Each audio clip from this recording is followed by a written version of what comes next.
Hello and welcome to your post-match pod reaction from Four Lads, where we talk about, I think, what ultimately comes down to 2 points dropped. A game where we started off, we dominated early doors, but never looked like we were going to get the second goal. And in the end, that's cost us with, one of the last real pieces of action during the game.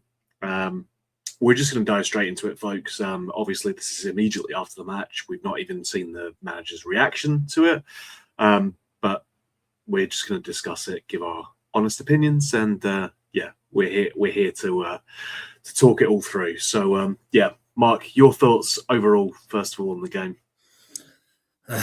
Disappointing, obviously. I think it starts with the lineups for me. There's a few questions there where I think some of the boys that have started over the last couple of games, new signings, a couple out tonight, where I'd expect to start naming my team on Sunday, and it was nowhere near. And I think the last couple of away games now, I think there's a few questions to be answered. It'll be interesting to see what Danny Rohls obviously comes out with tonight. I'm sure he'll take accountability on some of his decision making, but we need answers on what the hell's happened tonight. Yep, I think that's right. Davie, you in our group chat, we're unhappy with the lineup. We're going to discuss that in a second, but yeah, I think a lot of the blame has to go to the manager. First of all, we can talk about the players' individual performances, some of the players who potentially let us down, but ultimately the manager's the one who carries the can for that. He's been backed very well by this board, I think we can. You feel entitled to question some of his decision making for this game tonight. Yeah, I'll try and be civil about it. I think that we've been talking in this podcast for weeks now, and basically saying unless we bring in a goal scorer, we will not win the league. That we've been saying it. We said it for weeks. Now, in his interview pre-match that I saw on TV, I thought the manager suggested that Nadiri wasn't quite 100%, and he sounded as if he wasn't originally going to play Chermiti, but he changed it. That may be the case, and maybe there was a reason that Nadiri only played the last half hour. So I've not heard his interview, as you say, but I was unpleasantly surprised when I saw that Chermiti was leading the line. I think that's the best way of putting it. And I was then kind of proved right when just before half-time he had a glaring chance and he did what he does, which is just fire the ball straight at the goalkeeper. Absolutely no composure whatsoever. He's never going to be a finisher ever. But I don't want to put it all down in one player because I think there's a lot more to it tonight than just who started the game. I mean, for example, I wouldn't have played Giga tonight, but I thought he was excellent. So maybe I shouldn't criticise too much. But what I will say is that I was disappointed only one of the new signings started. I was even more disappointed at the substitutions and the way we decided to set the team up once they went down to 10 men. And I think I said to you earlier on in the group chat, my old dad had this expression, which was winners find a way to win and losers find a way not to. I think these 3 late goals this midweek have really changed the momentum of the title race, and it's going to take a bit of getting it back. Yeah, I think, first of all, what I do want to say is that I think this title race has got more twists and turns to go in it. I don't think, league's won or lost on this one tonight. I suspect all 3 of the teams who are currently in the top 3 will drop points during the season. That's almost guaranteed to happen this Sunday because one of them definitely will drop points at some point this weekend. But it's genuinely not good enough to, I think, go that defensive that late on in the game. But we'll come to that as we come to it. Mark, let's talk through the lineup first of all. As Davie said, there's some controversy about that. Butland goals, Tav, Suter, Giga, and Megoma as the 4 in defence. Chukwani, Raskin, and Dio as the midfield, with Gisama, Moore, and then Chermiti up top. As Davie says, only one of the new starters in that lineup. Obviously, we've got the options on the bench. Only, one of whom featured during the course of the match, and Chermiti is coming back from injury. I think potentially is never been the most reliable goal scorer over the course of his career so far. Gisama blows hot and cold, more the same, I think.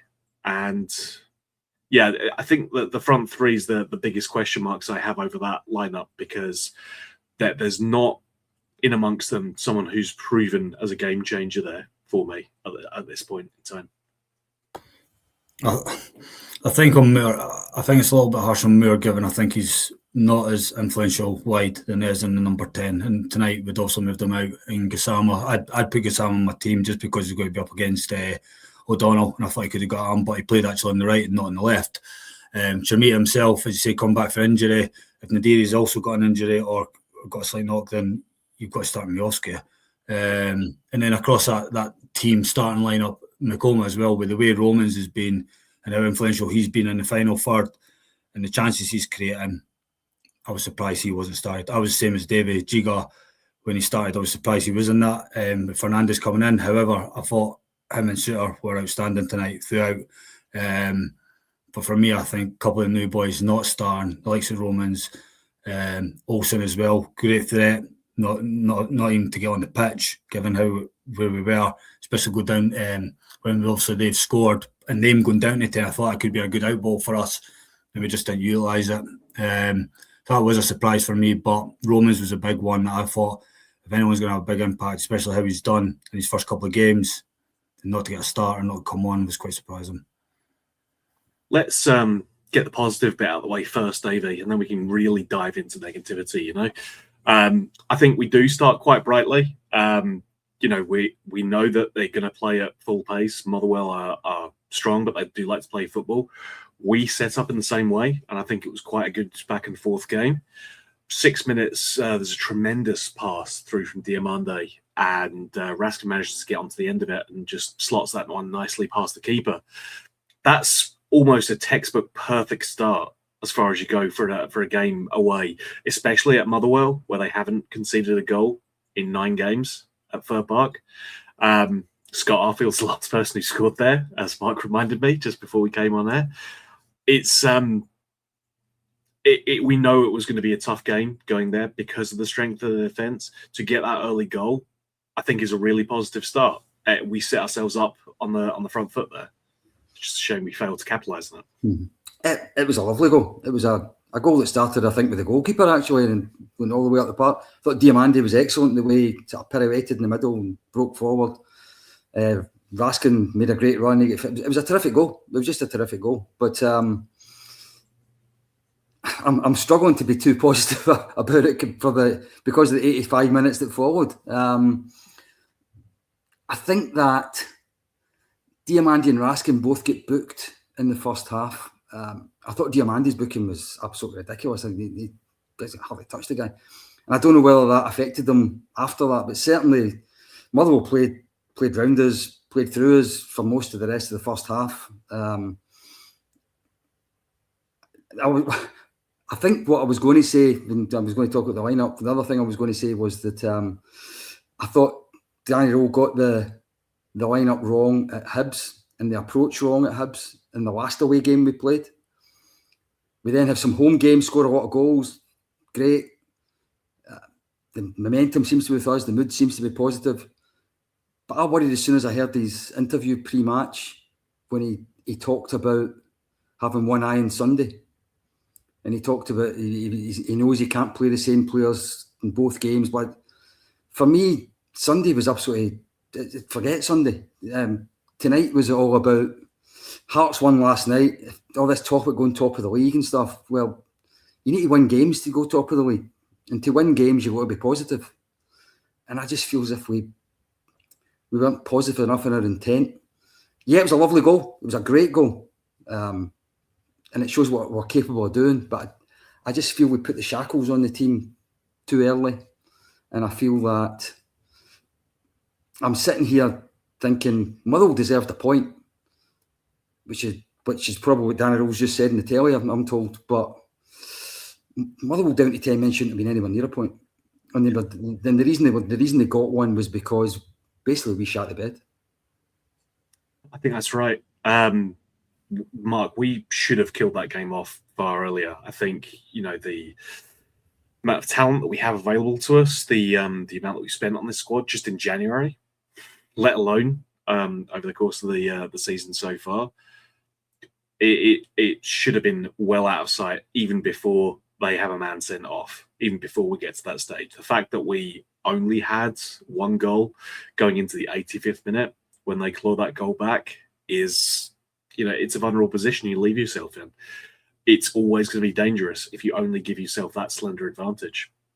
And we saw early on, even in that first half, where, they have a free kick which leads to a cross that goes right along the goal line. Raskin heads that clear. So, again, showing how well we were clinging on. And then Chimiti gets his opportunity 35 minutes in and just fails to convert. 2 bites of the cherry for that as well, and fails to convert it. And that's, I think, as good as it looked for us in terms of opportunities. There's not really any kind of clear goal-scoring opportunities that we can talk about from ourselves for the rest of that game. And that in itself is quite damning, because we knew we had to get more of a cushion than just one goal. And the fact that we failed to do so after giving ourselves, again, as I say, a really good start, that's got to be massively concerning. Yeah, I think for me, I don't want to pinpoint it all on Chimiti because I don't think that's fair, but I think the difference is how we play when he's leading the line in comparison to Nadiri, for example, how he holds the ball up. Even when he came on, second half, you could see us getting up the pitch, playing balls down the channels, etc. And then, again, I referenced it on Sunday, but then once you get in the box, Chimiti, I just think our play completely changes when he's up top.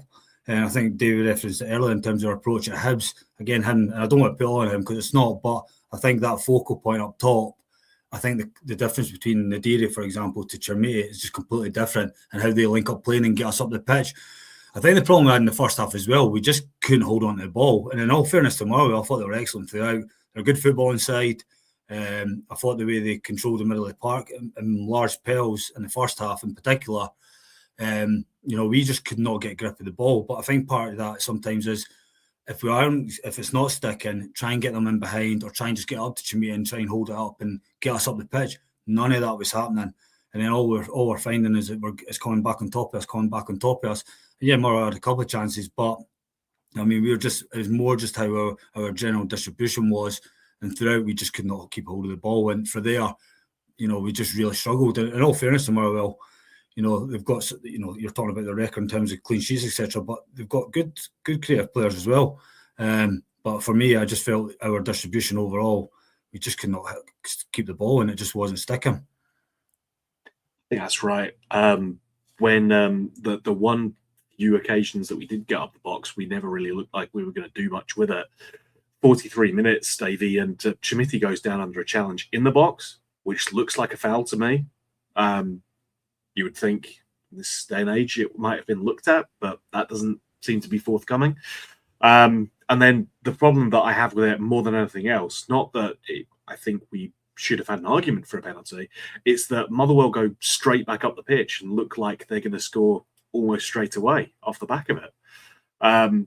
We just really failed to control that game for any kind of strong, long periods during it.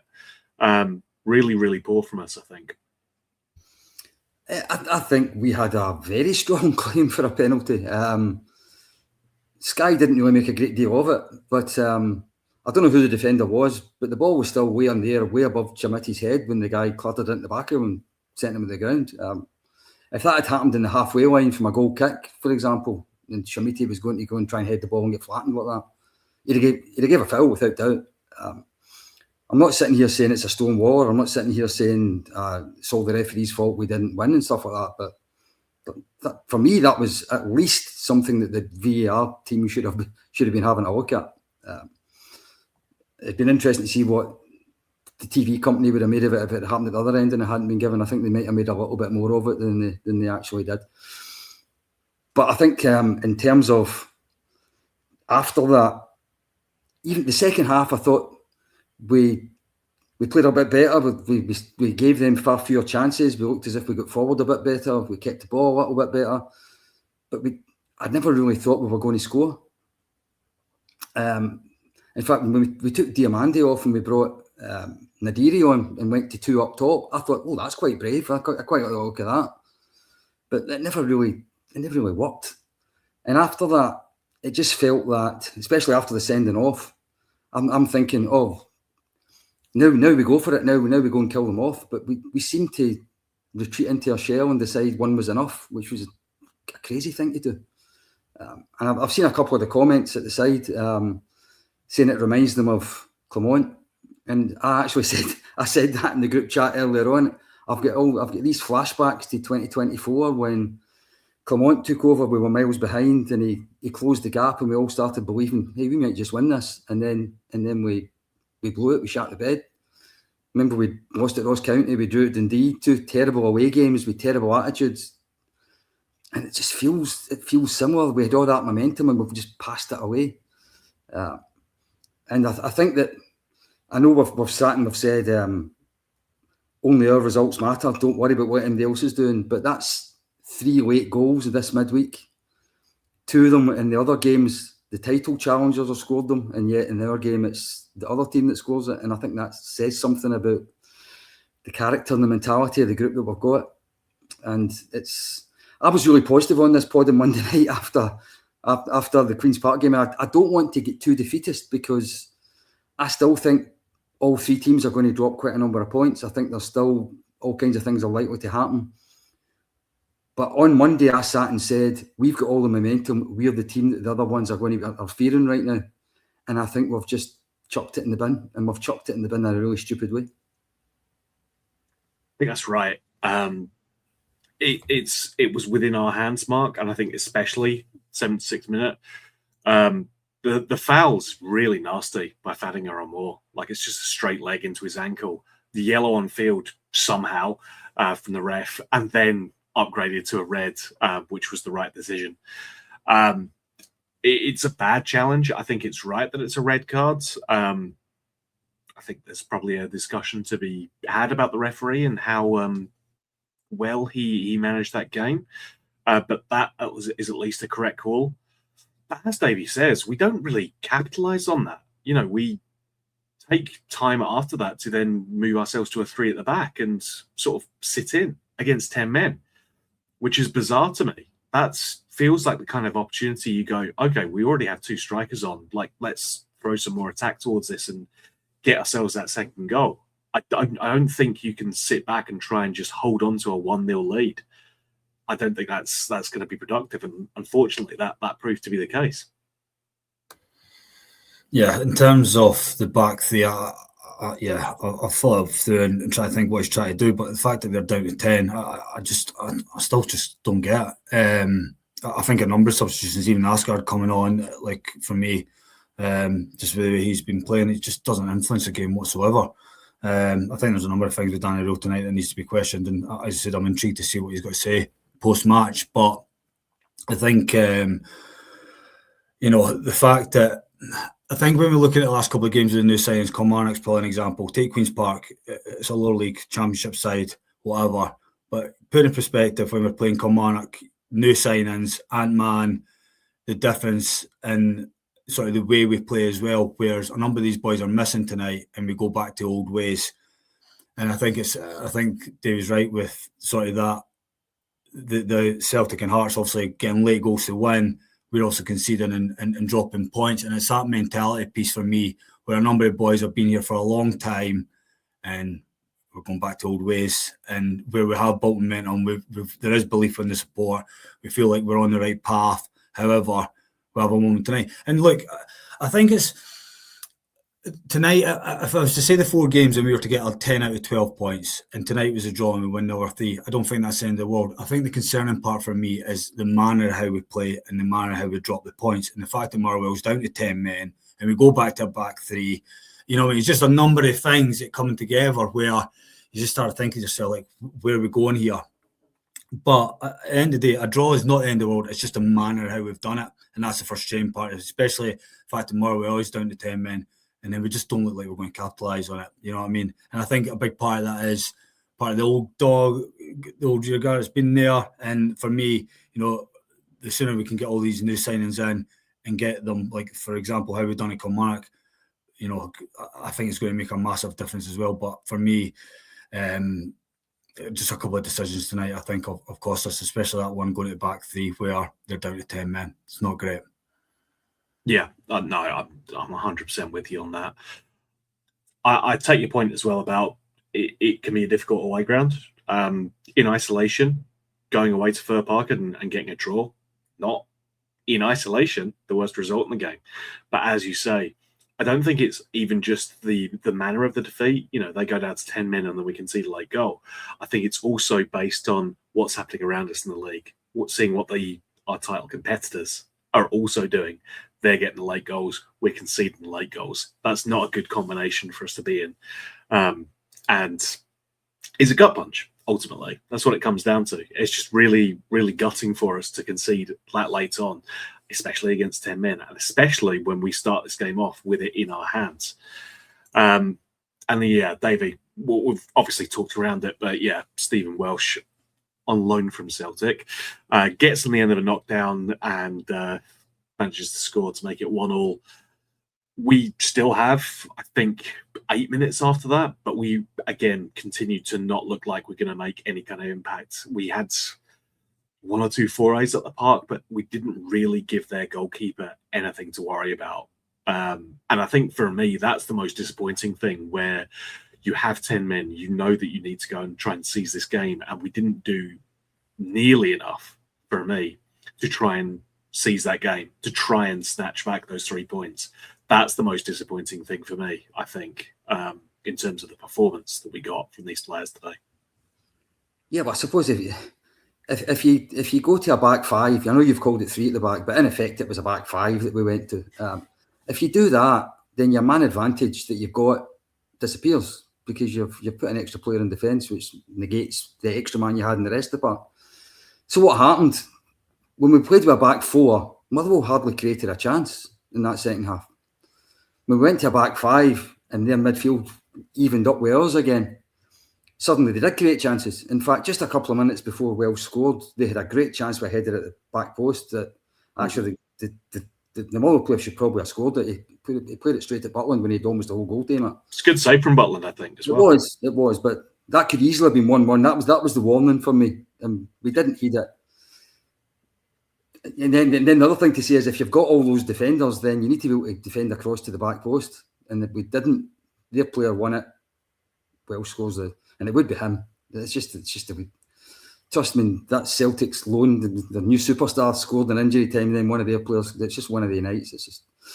But another thing about going to 5 at the back is, if you do concede and you then need a goal, you've got this defensive setup to try and score with it. So we had the wrong players on the park to then do anything about it.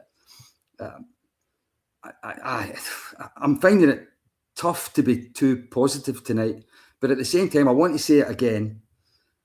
I'm not saying we're going to beat Hearts on Sunday. I think we need to be far more positive. We need to play the right team. We need to approach it the right way. But if we do beat Hearts on Sunday, we're only 2 points behind them, and there'll still be 11 games left after that. So we can't sit here and say tonight we lost the league. Of course we didn't. But by Christ, unless we learn the lesson and learn it right now, then it's just going to be the same old stories it's been in previous seasons. When as soon as hope goes into us, then it soon gets knocked straight back out of us again. We've got to learn this time, and if we don't, then I'm afraid to say we're just going to end up having the same heartache as we did in previous seasons. Yeah, and I think it's difficult to find that positivity, especially where we are. We're not even half an hour after the end of the game. So it's going to be difficult to find a way to be happy about the fact that we've effectively dropped 2 points. But I absolutely take your point. We have got a long way to go yet in this title race. The fact that we're still in it is a small miracle compared to some of our previous seasons, quite frankly, that we're still involved in the title race come February. But for me, it's still going to be raw. It's still going to be gutting because of the nature of that loss.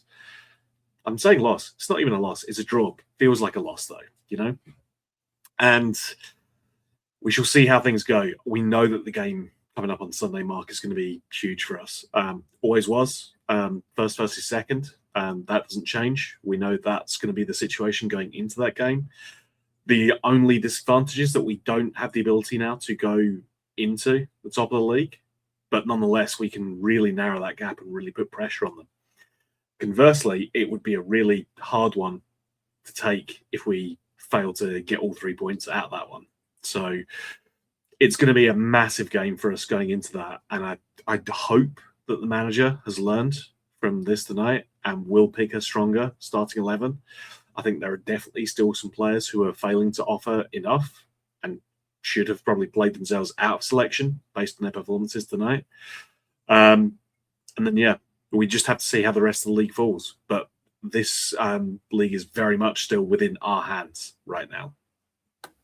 Oh, absolutely. Just because we drew tonight, that's not the end of the world. Like, it's disappointing and frustrating, absolutely. And I can understand some of the event that we've seen online, given what we've actually watched. However, win on Sunday, then going to Livingston and Celtic prior to the Scottish Cup game. And for me, I think Hearts itself, I don't know in terms of if they've got any injuries apart from Shankland and Devlin, but for me, our strongest 11 will be Hearts if we turn up. And the fact that we're at Ibrox, full house, I think the crowd will be also behind them. And as you said, win that, we're only a couple of points behind them, all we play for. I'm not going to say if we get beat, because I don't think we will. And I am still fairly positive on where we will be in the next couple of weeks. It's just tonight's also disappointing given what we've witnessed. However, I think Sunday will take care of itself if we start with the correct 11. And I think the positive thing for me is we've got numbers on the bench as well now, whereas we did have a reasonable 11, but we really didn't have any options off the bench, whereas now we have got a broader squad where there is options to choose from. But I think Danny Rule has got a lot to learn from tonight. I think he will, and I think he'll take on board. And I think Davie's absolutely spot on in terms of pre-match, referencing Sunday, etc. Focus on what's in hand, the task in hand tonight, and then we move on to the next game at a time. Don't get ourselves too carried away. However, Sunday will take care of itself for me. I think if we start our strongest 11, I think we get 3 points, and then we move on to Livingston and take it from there. But I'm not too downbeat. It's just disappointing. I think just given what was at stake, and our approach just let us down, and the fact that decisions that have gone on throughout the game when the tide turned where they go down to 10 and Davie spot on where we've got a defensive minded team, and then we are obviously back level where Motherwell's equalised. But for me now, I think he just needs to learn from tonight and get ourselves ready for Sunday. But I'm not too downbeat. I think still there's plenty to play for, and to your point earlier, teams will still drop points. Yeah, as I said earlier, Davey, I think we've got twists and turns left to go in this title race for the season. You've seen a few in your time. Me and Mark have been blessed with. Fortunately, unfortunately, I'm not sure. But we know that there's still time to go in this season, and it still is within our hands. We're not in a situation where we need other teams to drop points. We still have this in hand. If we win our games, then we'll win the league. But it comes down to us being able to win those games against some of these teams. It all comes down to the next game. Next game was always going to be massive, but it takes an extra frisson of excitement right now. So let's be honest here. We are not going to win all 12 of our remaining league games, right? That's not going to happen. But if you look at, I see loads of comments tonight about how Danny Rohls not good enough to be the Rangers manager, and it's all. He got it wrong tonight, and he got it wrong at Easter Road. He has absolutely. His approach has been completely wrong. His tactics were wrong. His substitutions were wrong. But what I will say is, he's played 18 league games, with 13 wins, 4 draws, and 1 defeat. So if you think about the absolute shitstorm that he inherited, then that is nothing short of incredible. But that's all in the past now. He's going to be judged going forward, not looking back. And if he keeps doing what he's done these last 2 away games, we won't win the title, and he'll come under pressure. Rightly or wrongly, he'll come under pressure. So will he learn? He needs to. He absolutely has to. And the first thing he has to do, I personally think, is stop looking more than 1 game ahead. Look at what he thinks his absolute best team available is, and for the game coming up, and play it to win. Unless he does that, he's going to make more mistakes and we're not going to win the title. The thing is, we've talked about Hearts a lot tonight. Unfortunately, I think the team most likely to be happy about this midweek is not Hearts. I think it's Celtic. They're not playing well, but they keep winning. And it's all right saying they're a pretty crap Celtic team and bloody blah, and fans are boycotting, bloody blah, whatever. They're only a point behind us with a game in hand now. So, in effect, when you say that it's in our hand if we keep winning their games, they're going to be saying exactly the same thing as we are. Yep. Yeah. But as you say, it's got to start somewhere. It has to start on Sunday. So for me, we've just spent 12 million quid, some 12 to 15 million quid in January on what Danny Rohls himself said was bringing more quality into the squad. It's an absolute must-game win on Sunday. The first thing you do is say, who's our best players? And some of them have to be the guys you've just brought in, because we admitted at the end of December they weren't good enough. The new German, Nadiri's got to start up front. I actually think the three midfield picks itself for the weekend. I think that is your strongest midfield three. Mikey Moore's got to play. For me, the other wing has to be either Ant-Man or Skov Olsen. It should not be Gassama under any circumstances. I think the new left back's got to play. I think he's more physical. I think he's got a better engine on him. I just think he's a bit harder, which I think is what we'll need. And I'd bring Big Fernandes back, even though Giga played well today. I'd bring him back because I think he's such a threat. And we've got to win.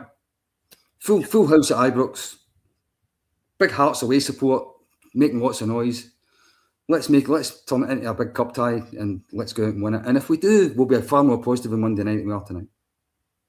Absolutely. I'm just upset that, that's going to be you, Stevie and Kenny enjoying that and not me, David. Nonetheless, we move on. We always do. We're Rangers fans. We've seen some pretty terrible times in our time.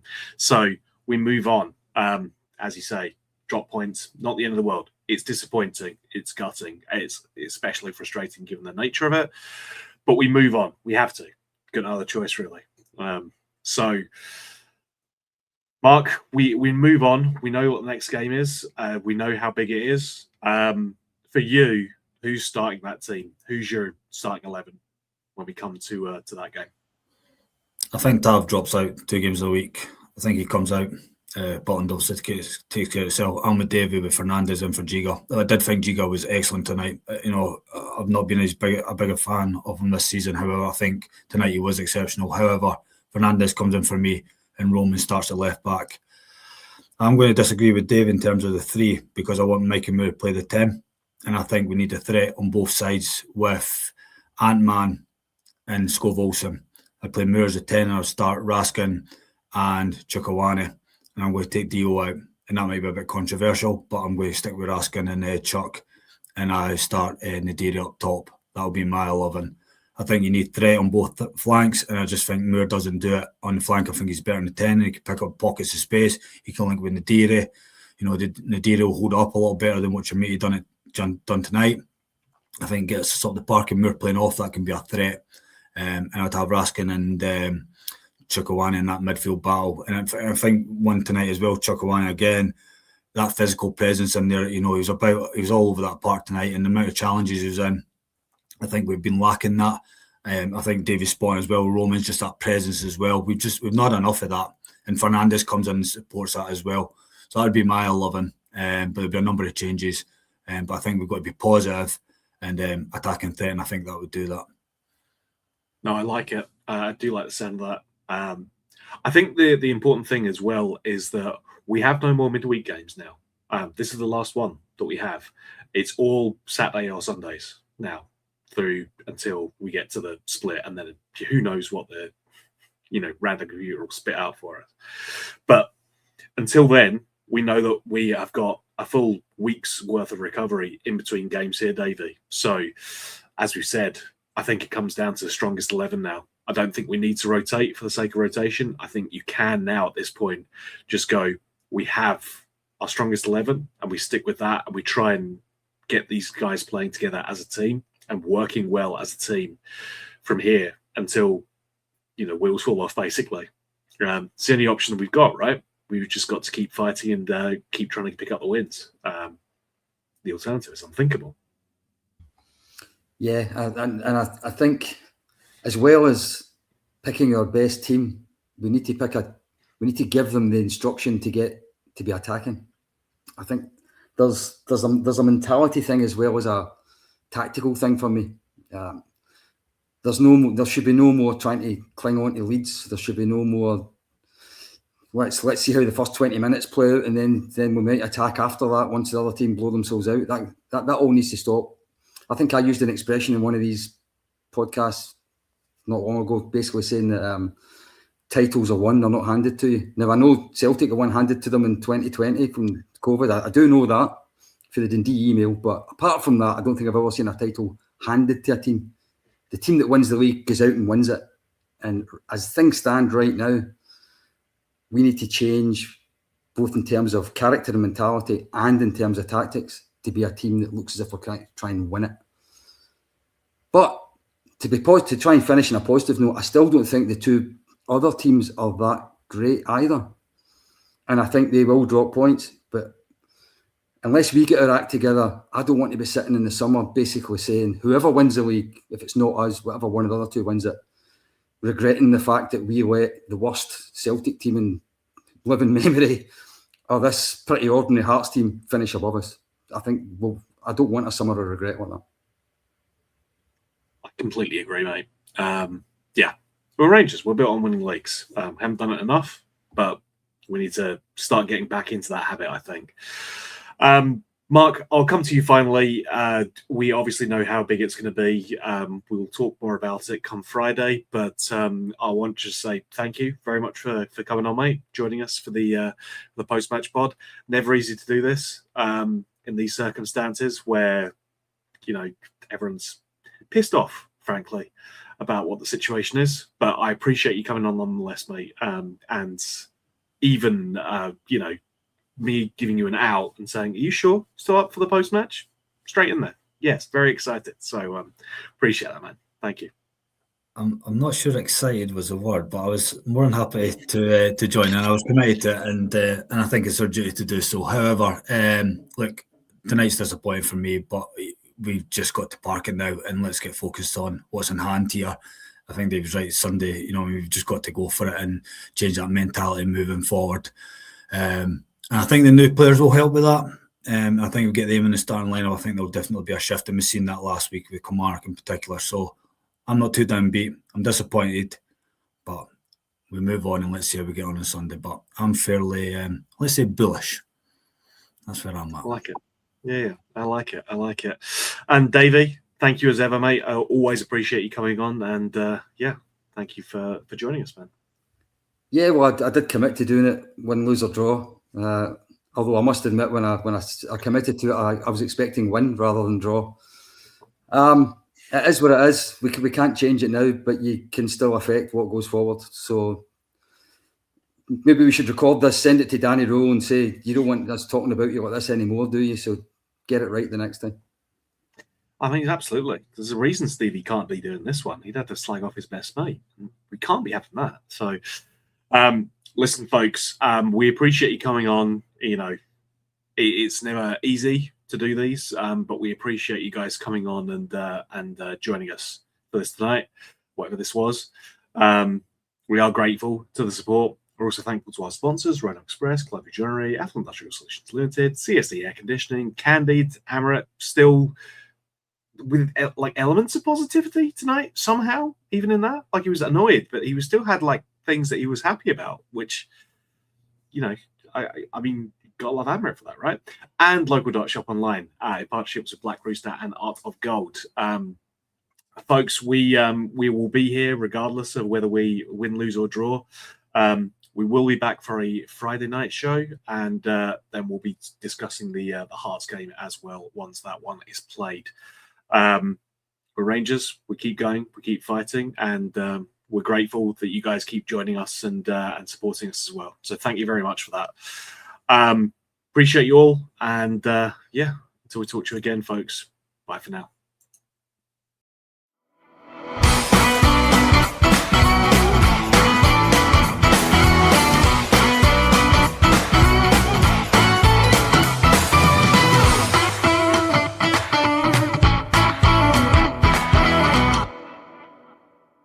The Four Lads podcast is sponsored by Rhino Express, Clydeview Joinery, Athol Industrial Solutions Limited, and CSD Air Conditioning, in partnership with Black Rooster and Art of Gold. Thank you for listening to or watching the podcast. We hope you enjoyed the show.